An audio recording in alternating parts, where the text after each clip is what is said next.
డబ్బులు ఎంతైనా సంపాదించండి. దాన్ని కరెక్ట్‌గా మేనేజ్ చేయడం వస్తే మీకు కావాల్సిన అన్నిటికి సరిపెట్టుకోవచ్చు. అండ్ నేను మా కంపెనీ వాళ్ళు మేము వందలాది మంది హై నెట్ వర్త్ ఇండివిడ్యువల్స్‌తో మేము ఇంటరాక్ట్ అవుతూ ఉంటాం గదా! సో, వాళ్ళందరి ప్యాటర్న్ నేను అబ్జర్వ్ చేసుకొని చూసింది ఏంటి అనంటే, మీకు 50,000 వస్తోందా? 5,00,000 వస్తోందా? నెలకి 5,00,00,000 వస్తోందా? సంబంధం లేదు. ఒక సింపుల్ బడ్జెటింగ్ రూల్ గనుక మీరు ఫాలో అయ్యారనుకుంటే, మీరు మీ మనీ మీద కంట్రోల్ అనేది వచ్చేస్తుంది. అండ్ అది మిమ్మల్ని బాగా మంచిగా ధనవంతులుగా అవ్వచ్చు. వెల్తీగా మీరు ఒక స్ట్రక్చర్డ్ వేలో మీ వెల్త్ గ్రో చేసుకోవడానికి చాలా హెల్ప్ అవుతుంది.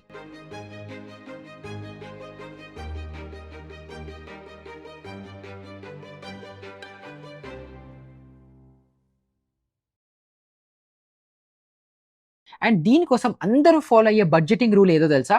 15, 65, 20 రూల్.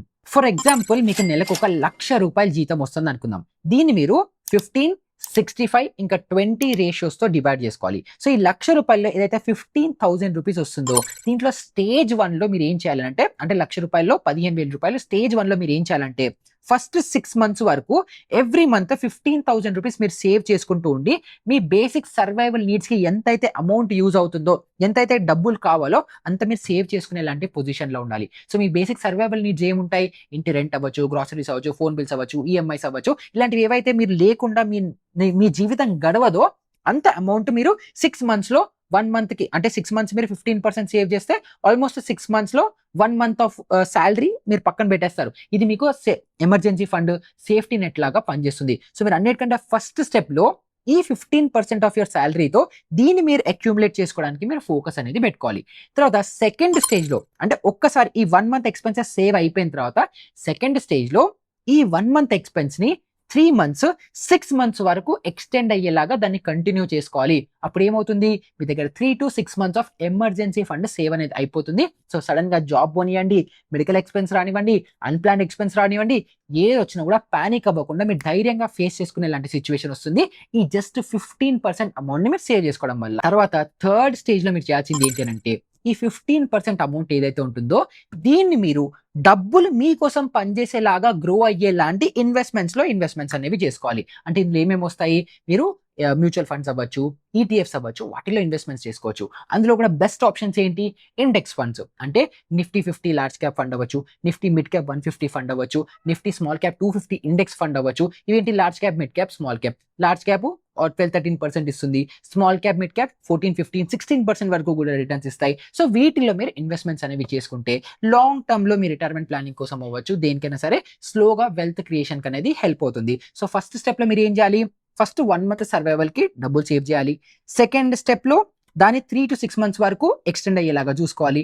తర్వాత థర్డ్ స్టేజ్‌లో మీరు మనీని మార్కెట్స్‌లో అవ్వచ్చు, లేకపోతే ఎక్కడైనా సరే మీరు స్టేబుల్‌గా, సేఫ్‌గా మీ అనుకున్న గోల్స్‌కి రీచ్ అయ్యేలాంటి ప్లేస్‌కి ఎళ్ళేలాగా ఏదైతే హెల్ప్ అవుతుందో వాటిలో మీరు ఇన్వెస్ట్మెంట్స్ చేసుకొని మీరు గ్రో అనేది చేసుకోవాలి. సో, ఫస్ట్ అన్నిటికంటే ఇంపార్టెంట్ మీ సాలరీ ఏదైతే ఉంటుందో దాంట్లో 15% ఇవన్నీ ఖర్చులకి యూజ్ చేసుకోవాలి. తర్వాత మీ సాలరీలో 65% ఏదైతే ఉంటుందో అది మీ సర్వైవల్ కోసం, మీ నీడ్స్ కోసం, మీకు కంపల్సరీ ఎవ్రీ మంత్ కావాల్సిన ఖర్చుల కోసం ఎళ్ళాలి. అందులో అగైన్ మీ రెంట్ అవ్వచ్చు, ఈఎంఐలు అవ్వచ్చు, పిల్లల ఎడ్యుకేషన్ అవ్వచ్చు, మందులు ఇంట్లో పేరెంట్స్ ఉంటే మందులు అవ్వచ్చు, ఇంటికి పేరెంట్స్‌కి డబ్బులు పంపిస్తుంటారు చాలామంది దానికోసం అవ్వచ్చు, సిబ్లింగ్స్‌కి డబ్బులు పంపించడం అవ్వచ్చు, బండికి ఫ్యూయల్ ఖర్చులు అవ్వచ్చు, ఫోన్ బిల్లులు అవ్వచ్చు, సబ్స్క్రిప్షన్‌లు అవ్వచ్చు, ఏదైనా సరే ఏవైతే మీకు ఎవ్రీ మంత్ సర్వైవల్‌కి కావాలో ఆ అమౌంట్ మొత్తం కూడా ఈ ₹65,000 లోపలే ఉండేలాగా చూసుకోవాలి.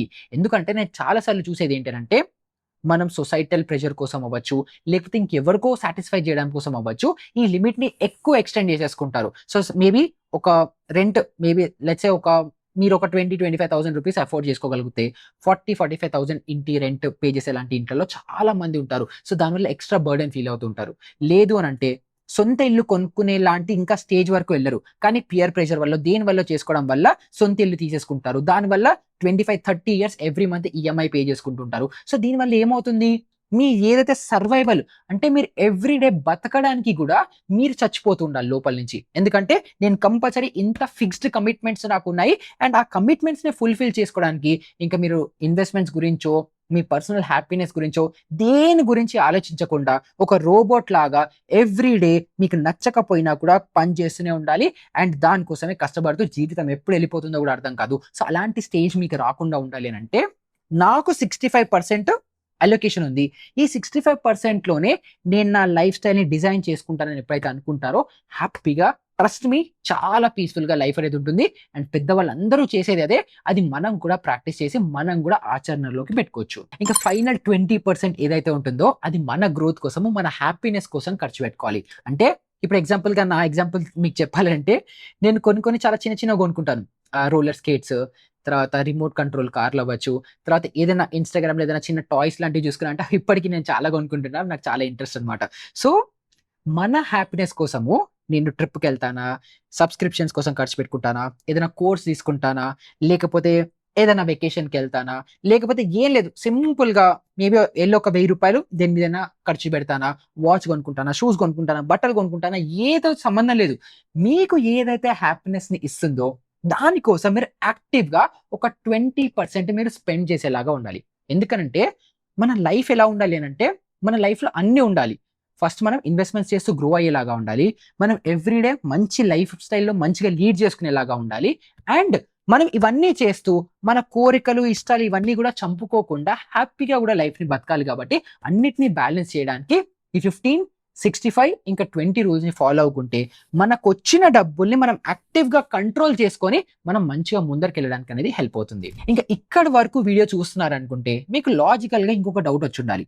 సరే నేను లైఫ్‌ని అంతా సార్ట్ చేసుకోవాలనుకుంటున్నాను. అంతా బానే ఉంది. కాకపోతే ఇప్పుడు సపోజ్ నాకు మనం ఎగ్జాంపుల్‌లో రూ. 1,00,000 తీసుకున్నాము. కానీ మీకు 50,000, 75,000, 80,000, 5,00,000 ఎంతో అంత డబ్బులు మీకు వస్తూ ఉండొచ్చు. సో ఈ ఫ్రేమ్ వర్క్ 15, 65, 20 ఏదైతే ఉంటుందో అందరికీ ఒకటేలాగా పని చేయకపోవచ్చు. మనకి ఒక సొంత డిఫరెంట్ ఫ్రేమ్ వర్క్ వర్కౌట్ అవుతుండొచ్చు. లేకపోతే ఇప్పుడు కరెంట్ నేను ఏ పొజిషన్‌లో ఉన్నానో, నేను ఏ కేటగరీలో అంటే నేను దేనికోసం ఎంత స్పెండ్ చేస్తున్నానో నాకే క్లారిటీ లేదు అన్న పొజిషన్‌లో ఎవరైనా అనుకుంటే నేను డిస్క్రిప్షన్‌లో ఇప్పుడు మీకు స్క్రీన్ మీద కనిపిస్తున్న ఒక ఎక్సెల్ షీట్ లింక్ ఇస్తాను. మీరు అది క్లిక్ చేయంగానే మేక్ ఎ కాపీ అని చెప్పి వస్తుంది. దాని మీద సింపుల్‌గా క్లిక్ చేశారనుకుంటే మీకు ఇలాంటి ఒక ఎక్సెల్ షీట్ ఓపెన్ అవుతుంది. సో దీంట్లో నేను ఆల్రెడీ ఇక్కడ మీకు 15, 65, 20 అని చెప్పి ఆల్రెడీ అలొకేషన్ ఇచ్చేసాను. సో ఇక్కడ మీరు ఫస్ట్ ఏం చేయాలంటే ఇక్కడ మంత్లీ సాలరీ ఎంతైతే ఉందో మీరు ఒక మంత్లీ సాలరీని ఎంటర్ చేయండి. సపోజ్ ఒక 75,000 ఎగ్జాంపుల్‌గా తీసుకుందాం. మనం అక్కడ 1,00,000 తీసుకున్నాం కదా! ఇక్కడ 75,000 తీసుకుందాం. ఇప్పుడు ఎగ్జాంపుల్‌కి 75,000 నేను అమౌంట్ ఇన్వెస్ట్ చేయంగానే నేను నా గ్రోత్ కోసము అంటే నా ఎమర్జెన్సీ ఫండ్‌ని సేవ్ చేసుకోవడానికి, లేకపోతే ఎస్ఐపీస్ చేసుకోవడానికి దీనికి ఎంత అమౌంట్ ఇన్వెస్ట్ చేయాలి అని చెప్పి ఇక్కడ వచ్చేస్తుంది. 11,250 నేను ఖర్చు చేసుకోవచ్చు. తర్వాత సెకండ్‌లో నీడ్స్‌కి అంటే నా ఇంటి రెగ్యులర్ రికరింగ్ ఎక్స్‌పెన్సెస్ కోసం 48,750 ఖర్చు చేసుకోవచ్చు. నా కోరికల కోసం 15,000 ఖర్చు వేసుకోవచ్చు అని చెప్పి నాకు ఐడియల్ ఫ్రేమ్ వర్క్ వచ్చేసింది. కానీ ఇప్పుడు యాక్చువల్‌గా నాకు నిజంగా ఎక్కడ ఎంత ఖర్చు అవుతుందో ఎలా తెలుసుకోవాలి? దానికోసం నేను ఇక్కడ కింద మీకు 3 టేబుల్స్ ఇచ్చాను. Growth, needs and wants. So ఇక్కడ మీరు సింపుల్‌గా అమౌంట్‌ని ఎంటర్ చేయండి. సపోజ్ ఇప్పుడు నేను ఇంట్లో రెంట్‌కుంటున్నాను. నాకు రెంట్‌కి 25,000 ఖర్చు అవుతుంది అనుకుందాం. తర్వాత ఈఎంఐలు ఉన్నాయి. ఈఎంఐలు ఒక 15,000 పర్ మంత్ ఉన్నాయి అనుకుందాం. గ్రోసరీస్‌కి ఒక 10,000 అవుతుంది అనుకుందాం. తర్వాత electricity bill, supply bill, current బిల్లులు, వైఫైలు అవి ఇవి అన్నీ కలిపి ఇంకొక 3,000 అవుతుంది అనుకుందాం. తర్వాత ఫ్యూయల్‌కి ఇంకొక 3,000 అవుతుంది అనుకుందాం. అదర్ మిస్‌లీనియస్ ఎక్స్‌పెన్సెస్ ఒక 5,000 అవుతుంది అనుకుందాం. సో ఇప్పుడు మొత్తం ఇవన్నీ నేను రాండమ్‌గా ఎంటర్ చేస్తే టోటల్ అమౌంట్ ఎంతొచ్చింది? 61,000 రూపీస్ వచ్చింది. అండ్ ఇది నా సాలరీ 75,000లో ఎంత పర్సెంటేజ్ వచ్చింది? ఇక్కడ నేను హైలైట్ చేసి బోల్డ్ చేస్తున్నాను చూడండి. 81.33% నా నీడ్స్‌కెళ్ళిపోతోంది. తర్వాత నెక్స్ట్ వాంట్స్ అంటే నా కోరికలతో, నా ఖర్చులకి మేబీ నేను ఫ్రెండ్స్‌తో పార్టీకెళ్తున్నాను అనుకుందాం. పార్టీ అవ్వచ్చు. ఓకే. లేకపోతే సబ్స్క్రిప్షన్స్. లేదు అనంటే మనం ఏం తీసుకోవచ్చు? మూవీస్, తర్వాత రెస్టారెంట్స్, లేకపోతే ఇంకేదైనా సరే మీరు ఏవేవైతే రెగ్యులర్‌గా చేస్తుంటారో వాటిని ఇక్కడ ఏసుకోండి. సో పార్టీస్‌కి మేబీ నేను ఎంత? ఒక రూ. 1,000 యాడ్ చేస్తున్నాను. ఎవ్రీ వీక్ కాబట్టి రూ. 1,000 యాడ్ చేస్తున్నాను. సబ్స్క్రిప్షన్స్ ఒక మేబీ ఒక 1,000 రూపీస్. మూవీస్‌కి ఒక 2,000 ఖర్చు అవుతుంది అనుకుందాం. రెస్టారెంట్స్‌కి ఇది వీక్లీ కాబట్టి ఇది ఎంత అవుతుంది? ఇదో 5,000 అవుతుంది. సబ్స్క్రిప్షన్స్ ఒక 2,000 రఫ్‌గా. మూవీస్‌కి ఒక 2,000. తర్వాత రెస్టారెంట్స్‌కి మనం ఫ్యామిలీతో వెళ్తుంటాం కాబట్టి ఒక 5,000. ఇవన్నీ యేసుకుంటే నాకెంత? 14,000 రూపీస్ వస్తుంది అని అనుకుందాం. సో ఇక్కడ ఏమవుతుంది? 61,000 తర్వాత 14,000 ఈ రెండిటికి వెళ్ళిపోతుంది. అండ్ ఇక్కడ పైన మీరు చూసారా? రియాలిటీ ఫ్రేమ్ వర్క్‌లో ఇక్కడ మనకి ఏం కనిపిస్తుందో 81.33% అండ్ 18.67%. టోటల్గా నా 100% ఆఫ్ ఇన్కమ్ మొత్తం నా నీడ్స్కి వాంట్స్కి వెళ్ళిపోతుంది.